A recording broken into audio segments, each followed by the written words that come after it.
Back again for another installment of the 5-Star Podcast of Wrestling. I'm your host, Sean Meyers, joined by special co-host Justin Lowery. We already discussed Monday Night Raw with the Raw recap. Now let's move to Tuesday nights and the Smackdown summary. Justin, right off the bat, when you set the bar fairly low like Raw has done in recent weeks, SmackDown has had an opportunity to kind of come across as the better of the two brands. In your opinion, with this new TV contract for $1 billion, have you seen SmackDown improve over the last couple weeks, or do you still think that the show's struggling at times? It's still struggling at times. You're probably not going to see that push, I think we mentioned on the Raw side, for at least another year. Or at least until there's another superstar shakeup or a draft. Or they, get Road Dogg out of there. Well, whatever comes first. Road Dogg, of course, I guess he is the head writer for SmackDown Live. I think the interesting thing with SmackDown to me is this show has gone back and forth between being really good and really mediocre, and it seems like it changes pretty regularly. I thought with the Superstar shakeup, SmackDown got a heck of a lot better, and they have they have talent that really appeals to the hardcore wrestling fans, if you will, the fans who have followed these guys through indie promotions, because you have Daniel Bryan back now, you have Samoa Joe, you bring up Andrade Cien Almas, you have Nakamura, you have AJ Styles. The talent is incredible in terms of producing potential in-ring classics. The question was, would they properly use this talent? Well, we thought we were going to get a dream match, and I know that term's used a lot nowadays, but it really did seem like a dream match between Samoa Joe and Daniel Bryan. It was slated to determine the final qualifying spot on SmackDown for the Money in the Bank ladder match. That match did not happen, although a variation of it did. It ultimately turned out to be Samoa Joe, Daniel Bryan, and Big Cass was added to the mix. He established this right from the get-go, as Big Cass came out, said basically, Daniel Bryan took my spot, he injured me. Once I get cleared, I'm going to have an opportunity to go against Samoa Joe. Turns out Big Cass was not injured, so he was cleared right then and there. Got an opportunity to join the match as a triple threat. So it was those three who did battle. And ultimately, I don't think it's a big surprise that Samoa Joe won. I think this is a guy that has future world champion and champion pretty soon written all over him with the work that he's done recently. So he gets into the Money in the Bank ladder match. Daniel Bryan, Big Cass on the outside looking in, but they'll probably have their own match upcoming at Money in the Bank. It seems like they've been building towards a rematch between those two, because the first time Daniel Bryan won pretty easily, but some attacks after the match for Big Cass has continued that.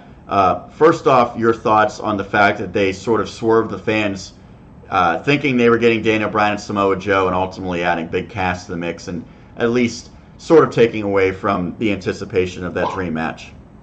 I'm okay that it was a triple threat. I don't like the fact that, like you said, there was a swerve there. Because, there's many fans out there that were really looking forward to seeing that match, me included. And then to put Big Cass in there, it definitely is a letdown. If they would have said that from the start, I would have been fine with it. I could have lived with it. Because, maybe we'll get Joe and Bryan down the line. And that's still a possibility. I just don't like that bait and switch like that.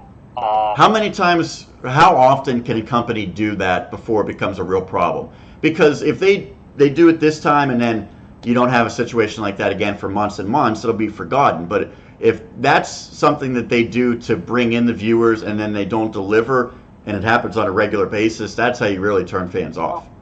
Well, right, and I think if you look at the ratings, even though they're making more money than they ever have, ratings are suffering. Look, especially Smackdowns. Raw's isn't nothing to write home about either. And like I've talked with you already, my interest right now is at an all-time low, really. I watch just because I'm a wrestling fan. Now, my interest in WWE is very low, but my overall interest in wrestling in general is very high right now. There's a lot of good going on outside the company, and I'm really hoping that pushes WWE to once again to improve on itself, because when you don't have competition, you don't strive to be better, and they're just coasting, and they have no reason to put a little more effort into it. And doing stuff like that isn't going to win over any of your hardcore fans. How good is Samoa Joe right now? I think if not for maybe his injuries, he already would have been a champion either on Raw or SmackDown. It seems like he's one of the best promos in the company, and there's no doubt that he can deliver in the ring. He's really, at this point, I think, everything you would want a champion to be in WWE. Yeah, when he came over from TNA, I was a little nervous for him because I didn't think he had the look Vince would like. You know, he's a little doughy, but he is Samoan, and Vince loves his Samoans.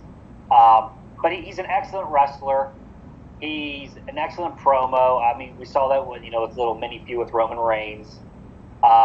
He's one that and he's old. He's pushing 40 now, I believe, too. He's getting up there. A lot of his prime years were wasted in TNA.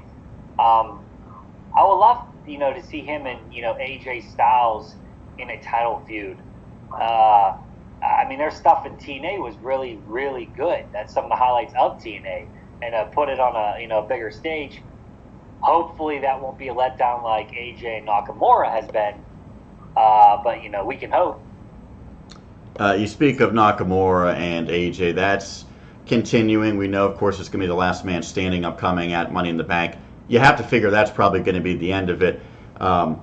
It just seems like they're sort of struggling right now to continue to work towards that because they've wrestled so many times that at least for someone like me, I've sort of lost interest in it. But, you put Joe in that same spot and replace Nakamura, assuming Nakamura doesn't win the title, I think you have instant magic. So that leads me to question, will Samoa Joe win Money in the Bank? He instantly gets the opportunity to win a title if he does that, but he seems like a guy that could be in the main event picture even if he doesn't win it. I agree. Does Joe need to win it? No, he could be in the main event picture without it, but I believe AJ is going to keep the title. Nakamura showed me nothing to want to put the title on him, and if you would have asked me 4 months ago, I would have told you something different. But then having a heel Samoa Joe chase AJ, I think that would be, probably the right call. Have him cash it in, and then Styles can then chase him, and I think it would lead to a bunch of great matches. Are you okay with Daniel Bryan and Big Cass continuing their feud for the time being? I know it's not what people that love Daniel Bryan necessarily wanted to see, but Sean Saputo was a big supporter of it because he thinks you want to get Big Cass over, this is how you go about it, and Daniel Bryan still is going to be a great in-ring guy regardless of what happens in this feud. Yeah, getting Big Cass over, I mean, Daniel Bryan's the right guy to do it. If it's going to happen, it's going to be Daniel Bryan. If Big Cass doesn't get over during this, then he's just not going to get over. I never really thought Bryan was going to be put in. One, it's probably smart for him not to be in a ladder match. Coming off the injury he had, and Bryan, once he's in there, he's not going to be able to probably control himself. He's probably going to do something that he shouldn't be doing off the ladder at this stage of his career. So for WWE's sake, I see why they want to put him in there.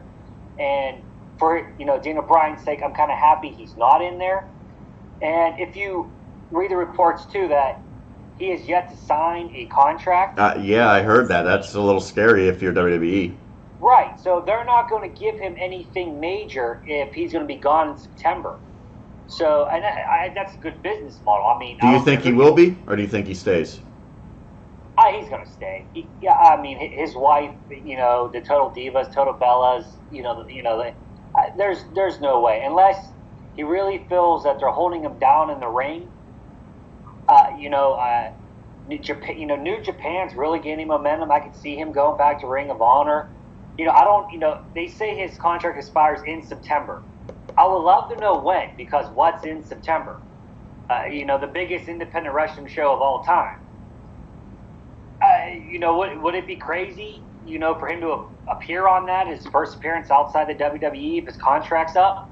I don't know. I believe I've seen that he would not be able to go to that.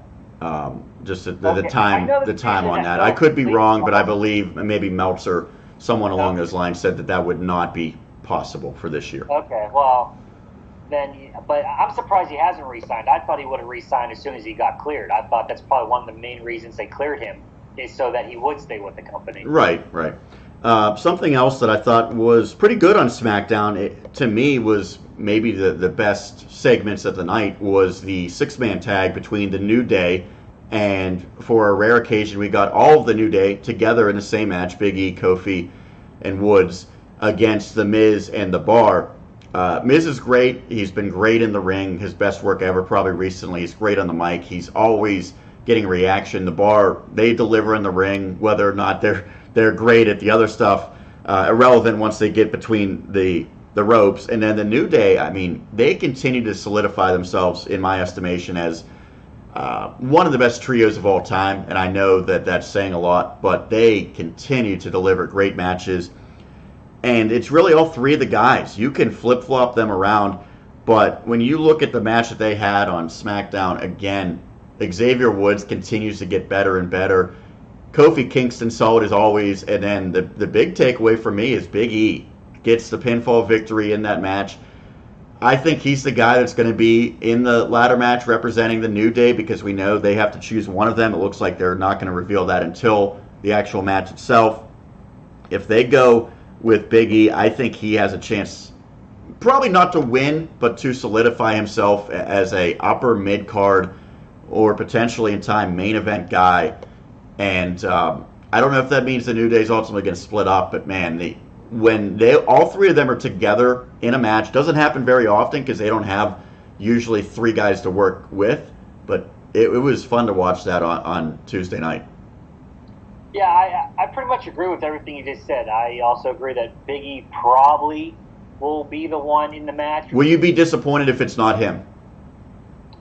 No. If it's Kofi, I would actually rather see Kofi with the respect that, what he does in those type of matches. He usually has one insane, out-of-this-world spot that you can't believe you just saw that. I mean, he would be the one out of the three that most logically should be put in the match. But I do think it's going to be Big E. I give Xavier, pretty much no chance. But I won't be disappointed, whoever's in it. But it's going to be Big E. Do you think this ultimately will be the beginning of the end for the New Day? Is there a chance, no matter who goes in the match and no matter how well they do, that this is maybe a sign that the New Day will finally be splitting? I've gone on record before saying I think they can do single stuff without imploding. They can sort of do their own thing while keeping together when it's convenient. I hate the fact that every tag team has to end by turning on each other. I don't want to see that happen with them, because I still think it would be useful to have them pursue their own things while still being unified, and when the time is right, still doing some tag stuff or six-man stuff. Yeah, you kind of stole my thunder there. Yeah, for once, at some point this has to end. I thought it would have ended already. But clearly I guess their merch sells and, they're, still being popular with the fans have kept them going. But I agree with you. I would like them just to say, hey, we've done all we can as a group. It's now time for us to go our separate ways and see what we can do on our own and still remain friends. And from time to time, maybe they tag with one another, there's some interaction. But, I think a lot of people forget Big E was an NXT champion. So at one time they had plans for him. He was an Intercontinental champion before the New Day. So I do think they see at least upper mid-card with him. Xavier Woods, I see him more as a manager type of role, with the occasional match. Kofi, he's just going to be stuck in mid-card forever as a single guy. Do you see a scenario, if they really want to go all in on a New Day, where all three of them are challenging for titles at the same time? Big E maybe for the world title. Kofi's, I think, at least the caliber of the U.S. title. And then Woods, I would be all for him going for the Cruiserweight title. I know that many people consider that a step down, but I think that show is really putting on some great performances in the ring, and he would bring the level of charisma and, I guess, name recognition that they could really do wonders on that show. Yeah, I was going to say, you put him on 205 Live, he's the biggest name on 205 Live. That's why they wanted to do with Enzo, months ago, before he got himself into trouble. I mean, was he the best worker? Oh, God, no. But people reacted to him, knew him, So they were hoping that would bring more eyeballs. 205 Live isn't even on Raw anymore. They don't even mention. Yeah, it basically is by itself now, and that's not. I think that that's probably not a terrible thing as long as they continue just to let these guys go out there and perform. Well, it's no worse. Actually, I think them being on Raw hurt them because the way they were presented and they were crowd reaction, it did those guys no favors. So. One other thing I want to touch on SmackDown, the two things we already highlighted took up a lot of the time. The triple threat main event between Joe, Cass, and Daniel Bryan, and then a six-man match. That got plenty of time between those two. But what would SmackDown be without a dance-off? Lana and Naomi had the dance-off on Tuesday night. Of course, this came about because they both qualified. You're dancing right now. It's slightly below the caliber of both of them. Yeah. It came about because they're both in the Money in the Bank match for the women on the SmackDown side, joining Charlotte, joining Becky Lynch. Lana is an interesting character right now because I'm going to be honest, this is another example to me, Justin, of someone that WWE doesn't know what to do with. She had her run about a year ago at this time where she was supposed to be somewhat of a legitimate competitor. They paired her up with Tamina to try to give her, some brute force behind her, the heavy Tamina. That sort of disappeared. I don't even know what Tamina's doing at this point. I don't think she's doing much of anything. And then you put Lana back with Rusev, seemingly joining Rusev as a face. I really thought that Lana was a face when she defeated Billie Kay to get into this match. And now all of a sudden, with this dance-off, she kind of comes across as the heel as she jumps Naomi afterwards and a brawl ensues. The fact that they go back and forth between a face and a heel without any explanation, and you're putting fans in a situation where they don't even know what they're supposed to be doing, cheering or booing, I don't like it. Maybe they determined that for the match's sake, they needed another heel in it because Alexa Bliss was really the only true heel in the entire match out of the 8, so now you could say maybe Lana is the second one, but they're trying to set up some bad blood between those two. Wasn't a terrible segment, but ultimately, is this what you want to see your women competitors that are going to be challenging for Money in the Bank doing just a few weeks before the big match? Well, let me start with one positive comment, since I've been pretty negative. They at least picked the two right women to be in a dance-off. That's fair. They got that right. No, not really. I felt this was very old Divas division-like. Again, that's for me anyway. Stuff like that, segments like that, it does nothing for me. I guess if it was a heel turn, I guess it got that across. But other than that, it just felt like filler. Like, we got nothing else to do, so we'll take 10 minutes and do this, and maybe we'll pop the crowd a little bit. Is Rusev a face or a heel to you? To me, he's a face. What about Aiden English? He seems to be like a heel. So I don't think that they have to be completely black and white with everything they do. Right, I agree. That being said, to me, Lana had always been a heel when she was with Rusev. And then it seemed like because Rusev was basically seeming to act like a face, I thought she was a face when she beat Billie Kay, and now a week later they changed it. So it's sort of making it the fans conflicted. And that's kind of weird because then sometimes you don't get a reaction one way or the other. If you know that a person's clearly a heel or clearly a face, you could sort of react accordingly. But when you don't really know what they are, it sort of just ultimately leads to the audience eventually just not reacting at all. And that would be my concern. Lana's not going to get it done with her in-ring prowess, but you hope that she gets a reaction. I'm starting to have doubts. She's going to get the chance because Rusev gets so many different chants over Rusev Day, Lana number 1, so on and so forth. But I don't know going into this match. You think that she has a real chance to win this one. It seems like if she does, that she's going to have to certainly be a full-time heel in order to make that happen. Yeah, I don't know why. I don't really have any reasons to sit here and tell you why. It's just a feeling. Like we said, Charlotte doesn't make sense. Becky would make some sense. I mean, she's held the title, but it's been so long, and she's very underused.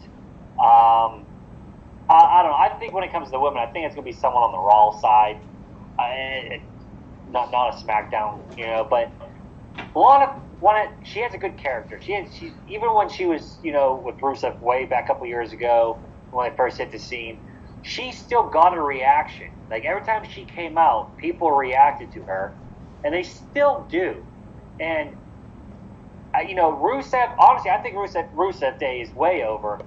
But Total Divas got him, I think, over as a face. If you watch that, he's hilarious, right? It was the first time you got to see him be charismatic. Like, oh my God, this guy has a personality. Like, he's somebody that I actually want to see. And I think that show actually did him wonders.